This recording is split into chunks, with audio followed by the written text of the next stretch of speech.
হয়, শোণিতপুৰ জিলা বৰচলা বিধানসভা সমষ্টিৰ অন্তৰ্গত ৰোহিণী বিলত এটা বিধ্বস্ত পথে জ্বলা-কলা খুৱাইছে সাধাৰণ নাগৰিকক। আৰু বিগত বাৰিষাত আজি প্ৰায় ছমাহ পূৰ্বে হোৱা বাঢ়নী পানীত বেলশ্ৰী নদীৰ বাঢ়নী পানীয়ে এই পথটো ৰোহিণী বিলৰ বেলশ্ৰীৰ পৰা ৰোহিণী বিল হৈ ঠেলামৰা সংযোগী অতি এটা ব্যস্ততাপূৰ্ণ পথটো ৰোহিণী বিলত বানে ছিঙি লৈ যোৱাৰ পিছত আজি ছমাহ উকলি যোৱাৰ পিছতো পথটোৰ মেৰামতিৰ ক্ষেত্ৰত কোনো ধৰণৰ ব্যৱস্থা গ্ৰহণ নকৰাৰ ফলত আজি এই পথেৰে আহিব নোৱাৰাত বহুত অসুবিধাৰ সন্মুখীন হৈছে স্থানীয় লোকসকল।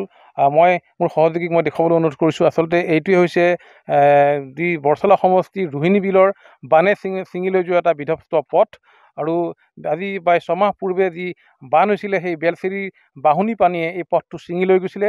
পথটো ছিঙি লৈ যোৱা ছমাহ উকলি যোৱাৰ পিছতো এই পথ অতি ব্যস্ততাপূৰ্ণ এই পথটো আজিকোপতি মেৰামতি কৰাৰ কোনো ব্যৱস্থা গ্ৰহণ নকৰিলে বিভাগীয় কৰ্তৃপক্ষই তথা স্থানীয় বিধায়কগৰাকীয়ে, যাৰ ফলত এতিয়া এই পথেৰে লোকসকলে আহিব নোৱাৰাত তেওঁলোকে বহু সমস্যাৰ সন্মুখীন হৈছে। কাৰণ এই পথেৰে এতিয়া তেওঁলোকে বেলেগ এটা পথেৰে প্ৰায় বহু বাট তেওঁলোকে ঘূৰি পেলাই আহিব লাগে।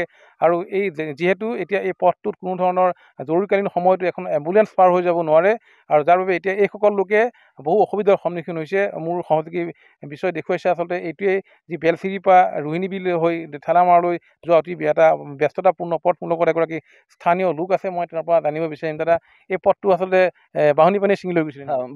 বাঢ়নী পানী ছিঙি লৈ গৈছে। কিমান দিন হ'ল? 6 মাহ হৈ গ'ল। পথটো আজিলৈকে বনোৱা নাই? আজিলৈকে বনোৱা নাই, কোনো অহা নাই। এটা ঠিকাদাৰো অহা নাই বা কৰ্তৃপক্ষই কোনোবা আহিব যে বিভাগীয় কোনো কৰ্তৃপক্ষ অহা নাই। এতিয়া এই তেতিয়াই আহিছিল। কেনেকৈ অহা যোৱা কৰি আছে এই পথেৰে? এই ৰাস্তাৰ তলেতে পানী ভাঙা ৰাস্তা যে সেইটো খোজকাঢ়ি গৈ আছো।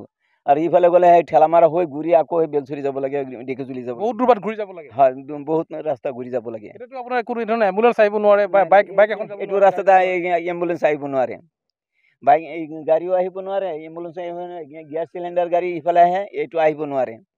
অসুবিধাৰ সন্মুখীন বহুত সন্মুখীন হৈছে, আহিব নোৱাৰে ইফালে ৰাস্তা। এনেকুৱাই চলি আছো 6 মাহ ধৰি। যি কণ ছাত্ৰ ছাত্ৰীসকলে বিদ্যালয়ৰ কণ ছাত্ৰ ছাত্ৰীসকলো এপাক ঘূৰি পেলাই আচলতে বহু দূৰ ঘূৰি পেলাই তেওঁলোকে বিদ্যালয়লৈ যাব লাগে। আচলতে কি ক'ব, দাদা ওচৰত বিদ্যালয় আছে নেকি? কেনেকৈ যায় ছাত্ৰ ছাত্ৰী? ইফালে ৰোহিণী বিল স্কুল আছে, LP স্কুল। সিফালে আছে কেহৰুগন্ধা হাই স্কুল, ঠেলামাৰা হাই স্কুল।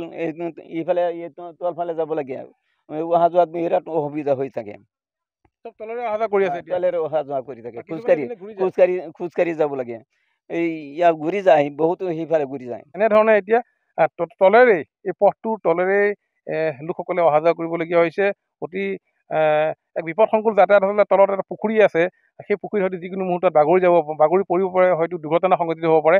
এনেধৰণে এতিয়া এই পথটোৰে অতি ভয়ংকৰভাৱে আচলতে এনেধৰণে তেওঁলোকে অহা যোৱা কৰিবলগীয়া হৈছে। আৰু বৰচলা বিধানসভা সমষ্টিৰ অন্তৰ্গত এই ৰোহিণী বিলত আজি এনেধৰণে এই পথটো আজি ছমাহৰ পিছতো আচলতে হৈ উঠা নাই, বা পথটো মেৰামতি কৰাৰ ক্ষেত্ৰত কোনো ধৰণৰ গুৰুত্ব নিদিয়াৰ ফলত এতিয়া এনেধৰণে এইসকল লোকে অতি কষ্টৰে তেওঁলোকে অহা যোৱা কৰিবলগীয়া হৈছে।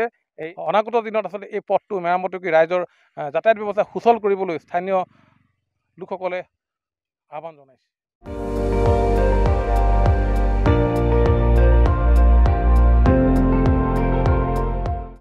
আপুনি চাই আছে ND24, সৰ্বশ্ৰেষ্ঠ নহয় সৰ্বোত্তমৰ দৌৰত।